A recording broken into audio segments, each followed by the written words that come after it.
Good morning बच्चों, आप सभी का इंटरनेशनल एकेडमी में स्वागत है। आज मैं आप लोगों के सामने साइंस चैप्टर 1 का पार्ट 3 लेकर आया हूं और इससे पहले पार्ट 1 और पार्ट 2 कंप्लीट हो चुका है। उनमें भी बहुत सारा टॉपिक डिस्कस किया गया है, आप उनमें से देख सकते हैं। और कुछ रासायनिक अभिक्रिया जो हमारा बचा हुआ था वो आज मैं आप लोगों के सामने लेकर आ रहा हूं। आज का जो रासायनिक अभिक्रिया का जो भी टॉपिक है वो ये लास्ट टॉपिक है और इस टॉपिक का नेम है अवक्षेपण अभिक्रिया। अवक्षेप के नाम से ही पता चल रहा है, अवक्षेप का मतलब होता है कुछ ऐसा पदार्थ जो यूजलेस हो और वो बच गया, अवशिष्ट के रूप में वो उत्पन्न हुआ हो, तो उसे हम लोग क्या कहते हैं? अवक्षेप कहते हैं। तो सबसे पहले हम लोग परिभाषा देखते हैं क्या होता है अवक्षेपण अभिक्रिया। वैसे रासायनिक अभिक्रिया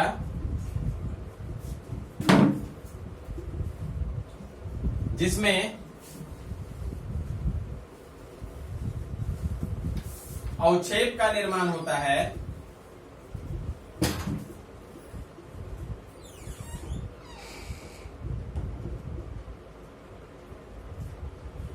वैसे रासायनिक अभिक्रिया जिसमें अवक्षेप का निर्माण होता है अवक्षेपण अभिक्रिया कहलाता है।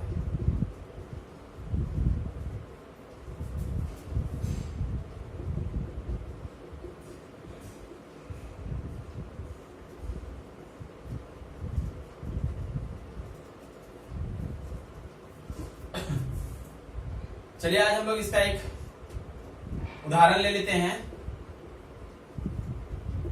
क्या होता है उदाहरण?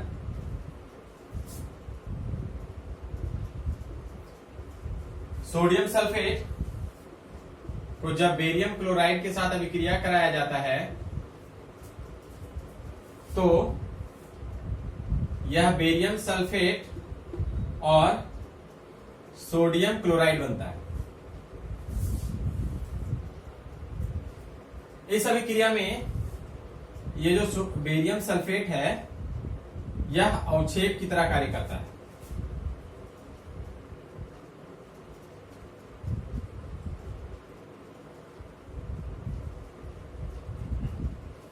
जब आप सोडियम सल्फेट को बेरियम क्लोराइड के साथ अभिक्रिया करवाइएगा, जब कभी आपको मौका मिले प्रैक्टिकल लैब में तो आप इसे करके देखना।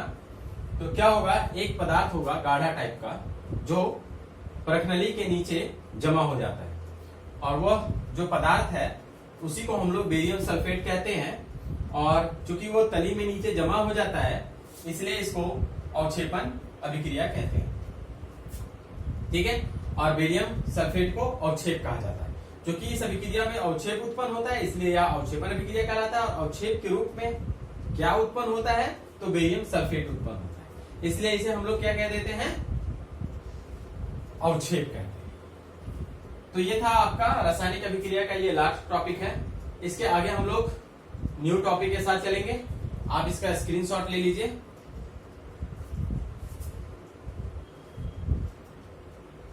चलिए दोस्तों, अब आगे मैं इसे मिटा देता हूं।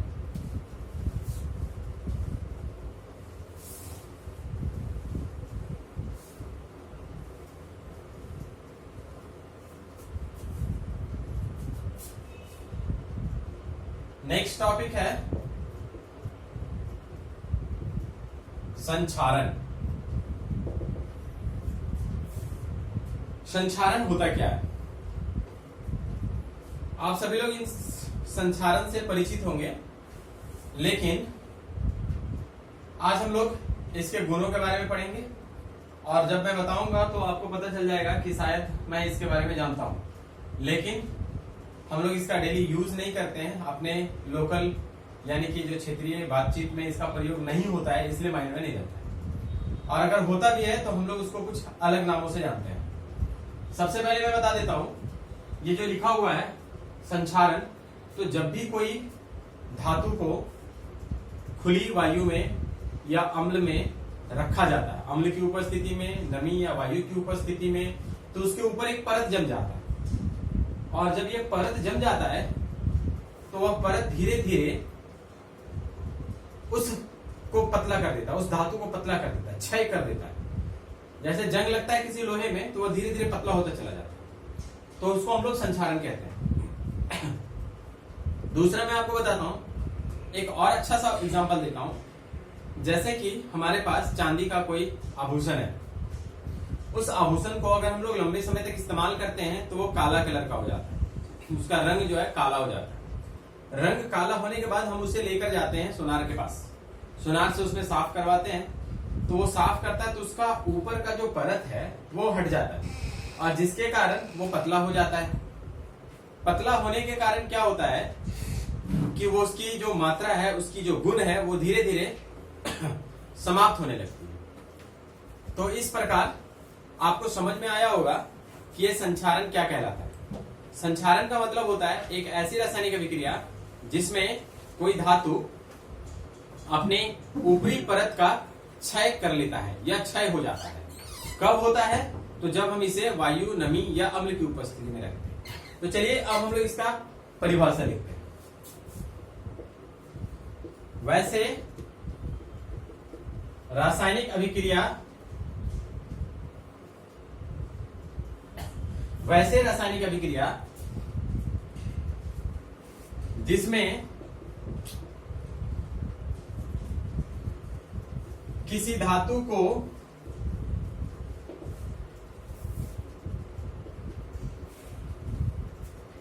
वायु,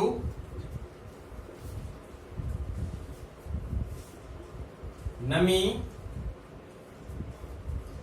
और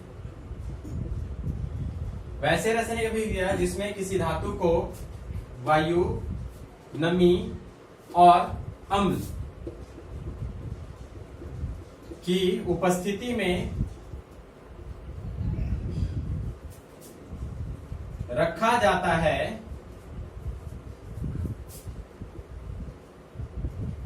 तो धातु का ऊपरी परत क्षय हो जाता है, ऊपरी परत क्षय हो जाता है, यानी धातु अपना गुण खो देता है। सामान्य भाषा में हम कह सकते हैं इसको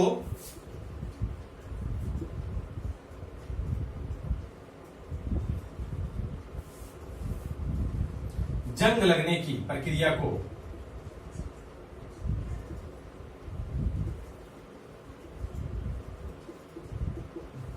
जंग लगने की प्रक्रिया को संक्षारण कहा जाता है।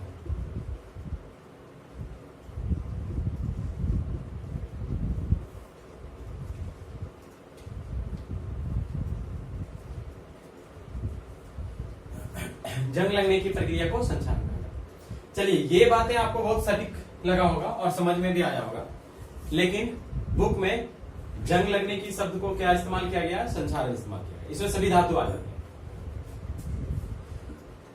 तो आपके माइंड में एक और सवाल आया होगा कि संक्षारण जो है वो हमारे लिए अच्छा नहीं है, क्योंकि ये धातुओं के गुणों को बदल देता है, धातुओं के गुणों को समाप्त कर देता है, कमजोर हो जाता है धातु। अगर लोहे के ऊपर लगातार संक्षारण होगा, लोहे की उसमें जंग लगेगा तो वो कमजोर हो जाएगा, टूट जाएगा। तो हम लोग करते क्या है, इस संक्षारण से बचने के लिए उसके ऊपर पेंट लगाते हैं। तो आज हम लोग पढ़ेंगे संक्षारण से बचने के उपाय।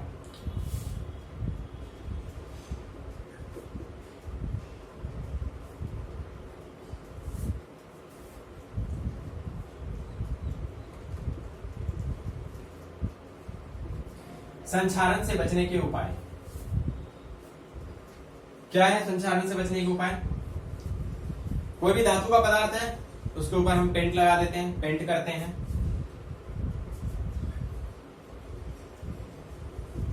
धातु के ऊपर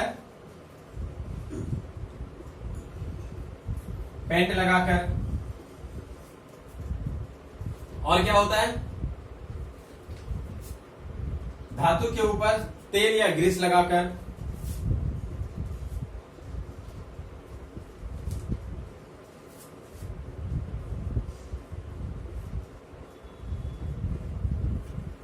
धातु के ऊपर तेल या ग्रीस लगाकर।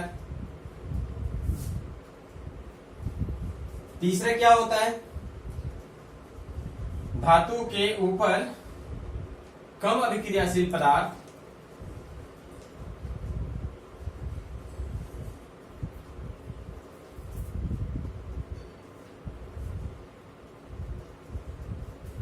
का परत चढ़ाकर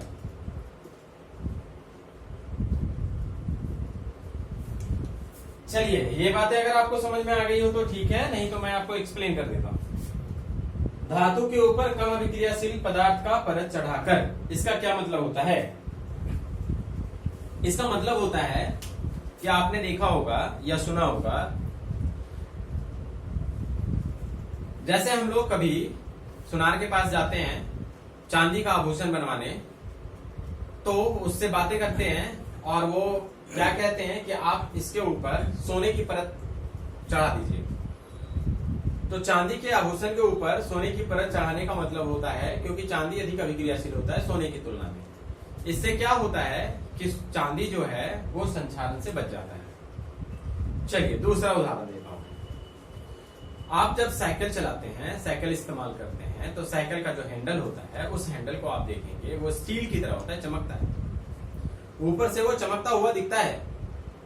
लेकिन जब आप उस हैंडल के अंदर देखेंगे, क्योंकि वो पाइप है, तो पाइप के अंदर जब आप देखेंगे तो आपको पता चलेगा कि वहां जंग लगा हुआ है।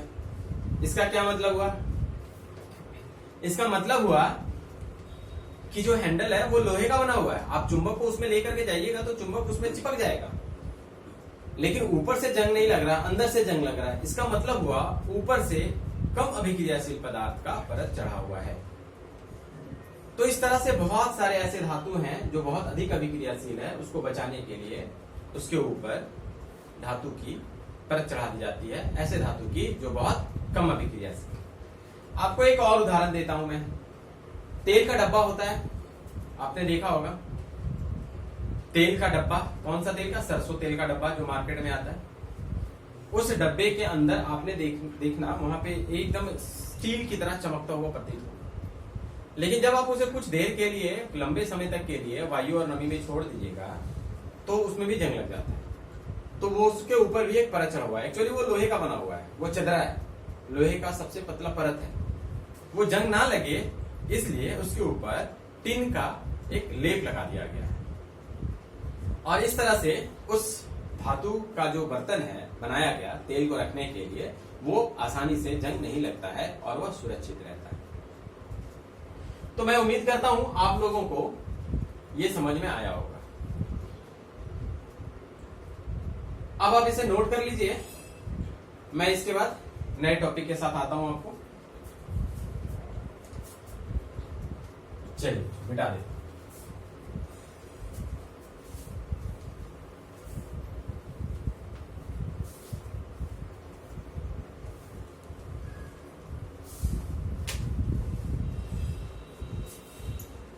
नेक्स्ट टॉपिक है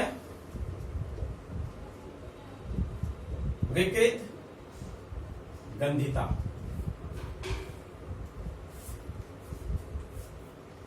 एक नया शब्द आया, नया वर्ड आया, विकृत गंधिता। क्या होता है विकृत गंधिता? सभी लोग इसके बारे में जानते हैं, लेकिन ये वर्ड नहीं जानते। जैसे कि मैं थोड़ा एक्सप्लेन कर देता हूं, फिर परिभाषा लिखवाता हूं। जब हम रात के समय में कुछ भोजन बच जाता है तो उस भोजन को रख देता हूं कि मैं सुबह इस्तेमाल करूंगा। लेकिन कभी कभी ऐसा देखा जाता है कि वह भोजन जो है, रात का बचा हुआ भोजन, सुबह अच्छा नहीं रहता, उससे एक महक आने लगती है, स्वाद बदल जाता है। भोजन का स्वाद बदलना, महक आना, ये क्या दर्शाता है? यही विकृत गंधिता को दर्शाता है। ऐसा क्यों हो गया? क्योंकि जब हम भोजन को लंबे समय तक के लिए, रात भर के लिए हमने उसे छोड़ दिया, लेकिन जब हम उसे सुबह इस्तेमाल करने गए तो जिस तरीके से वो उसका जो गुण था वह नहीं था, बदला हुआ था, मतलब वो खराब हो चुका था। तो हम सामान्य भाषा में क्या कहेंगे इसको? जब तेलीय युक्त खाद्य पदार्थ हो, क्योंकि हम जो भोजन बनाते हैं उसमें तेल भी होता है, जल भी होता है, तो हम ऐसे भी कह सकते हैं, जब हम तेलीय और जलीय युक्त खाद्य पदार्थ को वायु की उपस्थिति में, मतलब हवा में लंबे समय तक छोड़ देते हैं या रखते हैं, तो उससे एक विषैला गंध उत्पन्न होने लगता है, और इसी को हम लोग क्या कहते हैं, विकृत गंधिता कहते हैं। समझ में आ गया होगा। चलिए अब इसका परिभाषा लिखते हैं। जब तेल और जल युक्त खाद्य पदार्थ को लंबे समय तक वायु की उपस्थिति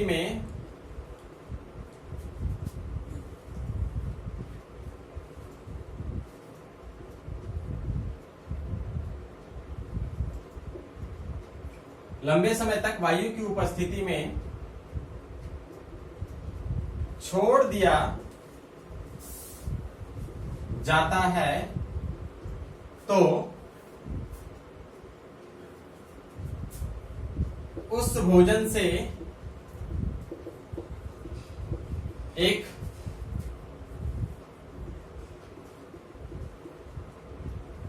विषैला गंध उत्पन्न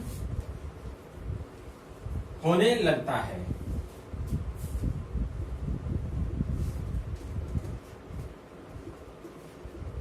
जिसे विकृत गंधिता कहते हैं।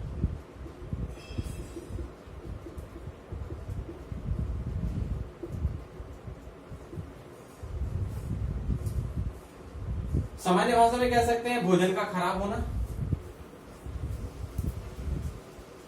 तो अब देखिए, कोई भी नहीं चाहता कि उसका भोजन खराब हो जाए, और भोजन को खराब होने से बचने के लिए कुछ उपाय भी किया जाता है। तो अब इसके बाद हम लोग पढ़ेंगे विकृत गंधिता से बचने के उपाय।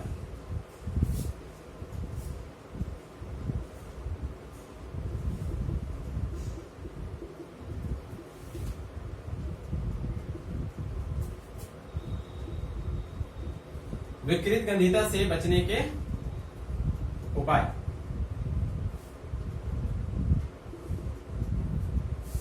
सबसे फर्स्ट, भोजन खराब ना हो, इसके लिए हम लोग क्या करते हैं, भोजन को फ्रिज में रख देते हैं। यानी हम क्या लिख सकते हैं, कम तापमान में, बर्फ में कम तापमान में भोजन को रखने से वो बच सकता है।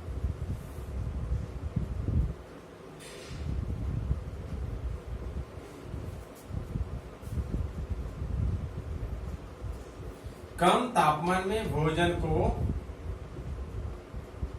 रख कर। दूसरा नंबर में आता है आपके पास, जैसे अगर हमारे पास दूध होता है तो हम लोग उसको टाइम टाइम पे गर्म करते हैं, कहीं दूध खराब ना हो जाए। तो दूसरा टॉपिक क्या आ गया, समय समय पर भोजन को गर्म कर।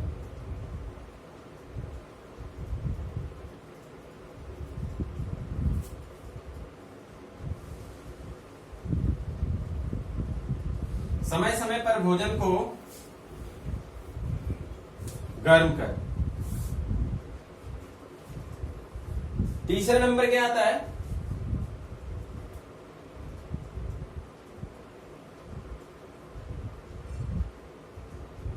अगर कोई भोजन है और अगर हम लोग उसको पैक करना चाहते हैं, जैसे कि मार्केट में ज्यादातर पैक फूड आइटम आता है, बिस्किट हो गया, मिक्सचर हो गया, कोई मिठाई हो गया, कुरकुरे हो गया, चिप्स हो गया, तो आप ध्यान से देखे होंगे उसके डब्बे में, उसके पैकेट में हवा भरा हुआ रहता है। तो क्या आपने कभी सोचा है कि उस डब्बे में जो हवा भरा हुआ है वो हवा क्या है? वो हवा नाइट्रोजन है। यानी कि हम भोजन को नाइट्रोजन की उपस्थिति में रखेंगे तो वह खराब नहीं होगा। नाइट्रोजन की उपस्थिति में रखने से विकृत गंधिता से बचा जा सकता है।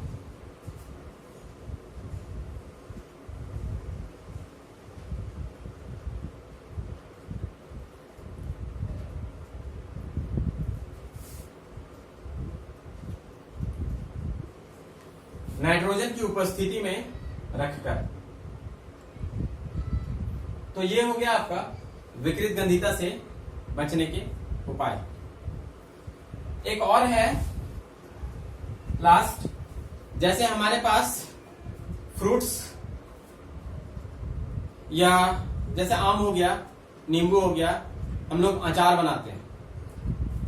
तो या तो आप अपने भोजन को चीनी की चाशनी या नमक की चाशनी में रखेंगे तो भी आपका भोजन जो है वो लंबे समय तक सुरक्षित रहेगा।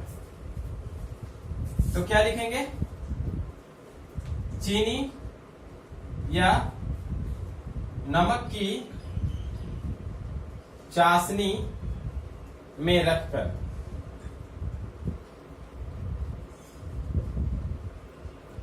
तो ये हो गया विकृत गंधिता से बचने के उपाय। आपने देखा होगा जब हम लोग अचार बनाते हैं तो वो कई दिनों तक, कई वर्षों तक बिना खराब हुए सुरक्षित रहता है। तो आपका एनसीईआरटी टॉपिक से रासायनिक अभिक्रिया के प्रकार खत्म हो गए। अब सबसे जो इंपॉर्टेंट टॉपिक है वो है रासायनिक अभिक्रिया को संतुलित करना, जो मैं आप लोगों को नेक्स्ट टॉपिक में बताऊंगा। आप लोग हमारे वीडियो को लाइक, सब्सक्राइब और शेयर करते रहिए। धन्यवाद।